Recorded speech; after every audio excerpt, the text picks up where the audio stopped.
आउज़ुबिल्लाहि मिनश्शैतानिर्रजीम बिस्मिल्लाहिर्रहमानिर्रहीम। सलामुन अलैकुम नाज़रीन, मैं शिफ़ा ज़हरा आप तमाम का इस्तक़बाल करती हूँ चैनल विन के इस प्रोग्राम में कि जिसका उन्वान है क्लीनलीनेस इन इस्लाम। नाज़रीन मोहतरम, दीन इस्लाम ने जिस तरह से हमें अपने जिस्म को पाक व पाकीज़ा रखने का हुक्म दिया है, अपने लिबास को पाक व पाकीज़ा रखने का हुक्म दिया है, बिल्कुल उसी तरह से हमें अपने घर को, और ना सिर्फ़ कि अपने घर को बल्कि अपने घर के अतराफ़ को, यानी हमारे घर का जो चारों तरफ वाला हिस्सा होता है उसको भी साफ़ रखने का हुक्म दिया है, गली कूचों को भी साफ़ रखने का हुक्म दिया है।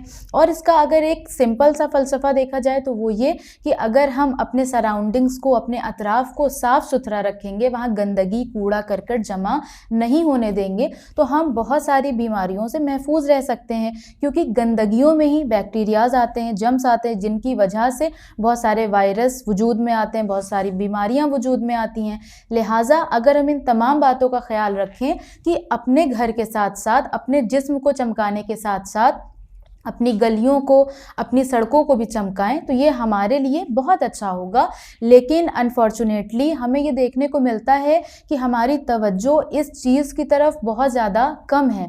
हम अपना ध्यान तो एक बार रख लेते हैं, हम खुद तो बन संवर कर निकल जाते हैं, लेकिन हमारा एक और घर जो है, यानी एक तो वो घर जिस घर में हम रह रहे हैं, और एक जब हम घर से बाहर निकलते हैं, जिस रोड पर हम टहल रहे हैं, वो भी हमारा घर है। क्यों? क्योंकि वो हमारा मुल्क है, वो मुल्क का वो हिस्सा है कि जहाँ पर हम रह रहे हैं। जिस तरह हमें ख़ुद को साफ़ रखना है, हमें अपने घर को साफ़ रखना है, सिमिलरली हमारा ये फ़र्ज़ है, हमारी ये ड्यूटी है कि हम अपनी रोड्स को भी साफ़ रखें। लोग पान खाते हैं और वहाँ पर थूक देते हैं, या तरह तरह के लोग मसाले खाते हैं और खाकर वो थूक देते हैं, और अगर उनको टोका जाए तो कहते हैं यहाँ तो ऑलरेडी बहुत से लोगों ने थूका है, अगर हमने भी थूक दिया तो इसमें इतना क्या मसला है। और ये तो इंसान की फितरत है कि इंसान हर बात पर खुद को हमेशा बचाता है और कोई ना कोई एक्सक्यूज़ वो पेश कर देता है। जबकि देखा जाए तो यही इंसान, ये जो थूक रहा है इंडिया में, जब ये आउट ऑफ इंडिया जाता है, किसी दूसरे मुल्क जाता है, यूरोप जाता है, किसी गल्फ़ कंट्री जाता है,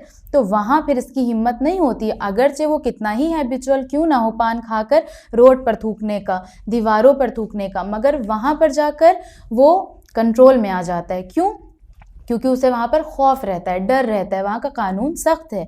ऐसा नहीं है कि इंडिया का कानून सख्त नहीं है, लेकिन सिर्फ कानून से कुछ नहीं होता। जब तक आवाम खुद ना चाहे चीज़ों को सही करना, तो कानून कैसे सही चल सकता है। अदर कंट्रीज़ में हम जाते हैं, हमें कितना अच्छा लगता है, हम खुद भी कितनी तारीफ़ करते हैं कि यहाँ कितनी साफ़ सफाई है, और हम यही बात कहते हैं कि यहाँ की गवर्नमेंट बहुत अच्छा काम कर रही है। लेकिन एक बात काबिल तवज्जो है कि सिर्फ गवर्नमेंट के कदम उठाने से कुछ नहीं होता है, उस मुल्क का हिस्सा हम भी हैं। अगर हम भी अपना कदम उठाएंगे, हम भी इन छोटी छोटी चीज़ों का ख्याल रखेंगे और किसी का मुकाबला नहीं करेंगे कि मसलन वो थूक रहे हैं तो हमने भी थूक दिया तो कौन सी बड़ी बात है, तो फिर धीरे धीरे हमारा मुल्क भी अच्छा हो जाएगा। लेकिन हम इस चीज़ को नहीं कर पाते हैं, जो कि हमारा अपना वतन है, और जब हम गैर वतन जाते हैं तो वहाँ हम इस चीज़ को फॉलो करते हैं। लिहाजा दीन इस्लाम ने हमें इस चीज़ की तरगीब दिलाई कि देखो, फ़कत अपने जिस्म को साफ़ ना रखो, फ़कत अपने लिबास को साफ़ ना रखो वरना तुम सेल्फिश हो, बल्कि तुम अपने सराउंडिंग्स को भी साफ़ रखो, अपने अतराफ़ को भी साफ़ रखो।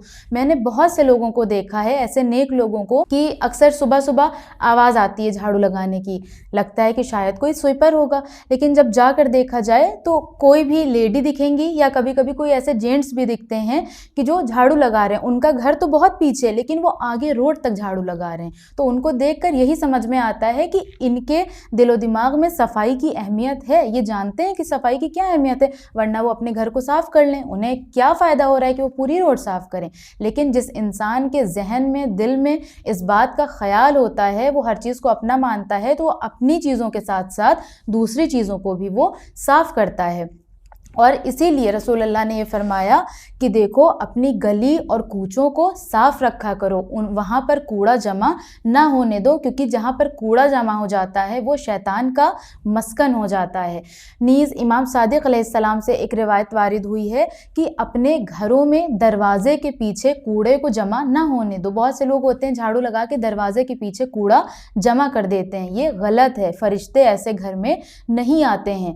या बहुत से लोग होते हैं कि बर्तन रात में गंदे छोड़ देते हैं और बर्तन साफ़ नहीं करते हैं, तो रसूल ने फरमाया कि झूठे बर्तनों को रात भर के लिए ना छोड़ो बल्कि उन्हें रात में ही साफ़ कर लो। और कूड़े के हवाले से भी रसूल अल्लाह ने ये फरमाया कि कूड़े को दिन में ही अपने घर से बाहर फेंक दो और पूरी रात उस कूड़े को अपने घर में न रहने दो, क्योंकि वहाँ पर शैतान आ जाता है। और जैसा कि मैंने इससे पहले वाले एपिसोड में ये कहा था कि यहाँ पर शैतान से मुराद है जम्स का होना, बैक्टीरियाज का होना। जैसा कि उलमा ने बयान किया है कि जब इतना कूड़ा हमारे आसपास होगा तो जाहिर सी बात है हम तरह तरह की बीमारियों में मुब्तला हो जाएंगे।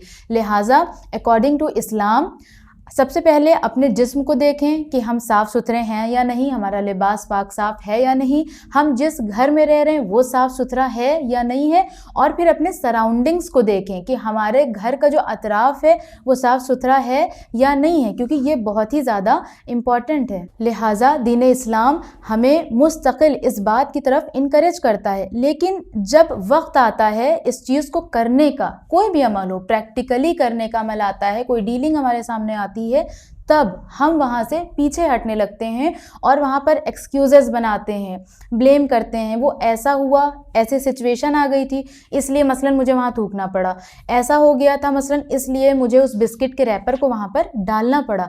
तो हम बहुत आसानी से ब्लेम करने लग जाते हैं सिचुएशंस को, जबकि ये गलत है।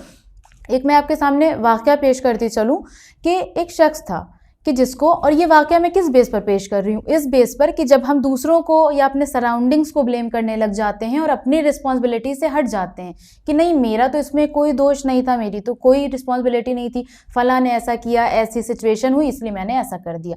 उसी बेस पर ये एक वाक़या है कि एक शख्स था जो बहुत ज़्यादा बीमार हो गया। जब वो बीमार हो गया तो उसकी आँखों में बहुत प्रॉब्लम थी। तो जब उसे डॉक्टर देखने आए तो उन्होंने कहा कि आपकी आंखों में ऐसी प्रॉब्लम है कि आप कोई और सा कलर नहीं देख सकते, आपको चाहिए कि आप सिर्फ ग्रीन कलर देखें, बस आप यही कोशिश करिए कि आप जिधर भी निगाह डालें आपको ग्रीन नज़र आए। उसने कहा ठीक है। डॉक्टर ने कहा कि मैं 2 से 3 दिनों के बाद फिर आऊँगा।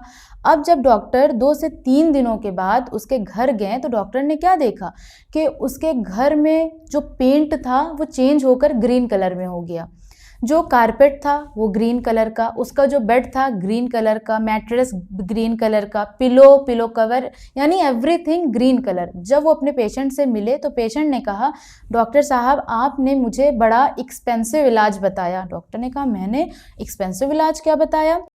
वो कहता है आपने मुझे इतना एक्सपेंसिव इलाज बता दिया, मेरे कितने पैसे खर्च हो गए हैं इन सब चीज़ों में। डॉक्टर ने कहा लेकिन मुझे तो नहीं लगता कि मैंने तुम्हें कोई एक्सपेंसिव इलाज बताया। वो कहता है कि आपने मुझसे कहा था ना कि तुम जिधर भी निगाह डालो तुम्हें ग्रीन नज़र आना चाहिए, तो देखें मैंने हर चीज़ ग्रीन कर ली है। तो डॉक्टर हंसे और हंस कर कहने लगे कि तुम्हें ये सब करने की क्या ज़रूरत थी कि तुमने कर्टेन भी ग्रीन कर लिया, बेड भी ग्रीन कर लिया, तुम एक ग्रीन कलर का चश्मा ले लेते और चश्मा लगा लेते, तुम्हें चारों तरफ ग्रीन नज़र आता। बस आज यही हालत हमारी भी है। अगर हम कोई स्टेप लेना भी चाहते हैं तो ये ऐसा नहीं है, वो ऐसा नहीं है, अगर हम खुद ही एक चश्मा लगा लें, हम खुद ही अपने आप को सही करने का अहद कर लें तो चीज़ें बहुत आसानी से सही हो सकती हैं। हम अपने ज़िम्मेदार हैं, हम दूसरों के ज़िम्मेदार नहीं है कि दूसरा क्या कर रहा है, क्यों कर रहा है, उसने किया तो अगर मैंने भी कर दिया तो इससे क्या फ़र्क पड़ता है। नहीं, दीन इस्लाम ने इस चीज़ से रोका है। कुरान क्या कहता है? कुरान कहता है कू अनफुसकुम व अहलीकुम नारा, कि अपने आप को बचाओ और अपने घर वालों को बचाओ। किससे? नारा यानी आग से, यानी जहन्नम की आग से। या दूसरी तरफ हमें रवायात में मिलता है कि हसेबू अनफुसकुम, कि मुहासिबा करो यानी एनालाइज करो अपना, दूसरों का नहीं। हमें दूसरों से लेना देना नहीं है कि वो अच्छा काम कर रहे हैं या नहीं कर रहे हैं, हमें खुद अच्छा काम करना है, हमें खुद अच्छे बनकर रहना है, क्योंकि दूसरों का अमाल उनके साथ है और हमारा अमाल हमारे साथ है। लिहाजा दीन इस्लाम ने जितनी चीज़ें हमें छोटी बड़ी सिखाई हैं, क्योंकि इस्लाम एक कंप्लीट पैकेज है जो हमें हर चीज़ सिखा रहा है, हर चीज़ के बारे में बता रहा है। हम कभी भी उज़्र नहीं पेश कर सकते कि हमें तो पता ही नहीं था कि हमें क्या करना है क्या नहीं करना है। लिहाजा हमें ज़रूरत इस बात की है कि किसी बात में भी कन्फ्यूजन हो तो रिवायात का सहारा लें, कुरान का सहारा लें, देखें कि हमारे इमामों ने क्या बताया है, क्या फरमाया है। और अपने इस प्रोग्राम के पहले एपिसोड में जैसा कि मैंने इस बात की तरफ इशारा किया था कि अल्लाह ने अहले बैत को तहारत के ही ज़रिए सबसे ज़्यादा स्पेशल बना दिया, और आज हम और आप अहले बैत का दामन थामे हुए हैं। लिहाजा अहले बैत से करीब तर होने के लिए हमें ख़ुद को ताहिर करना होगा, जिस्मानी एतबार से भी और रूहानी एतबार से भी। नाज़रीन मोहतरम, अपने इस प्रोग्राम को मैं ख़त्म करती हूँ। आपसे मुलाकात होगी हमारे एक और नए प्रोग्राम में। तब तक बने रहें चैनल विन के साथ। वस्सलामु अलैकुम वरहमतुल्लाहि वबरकातुहू।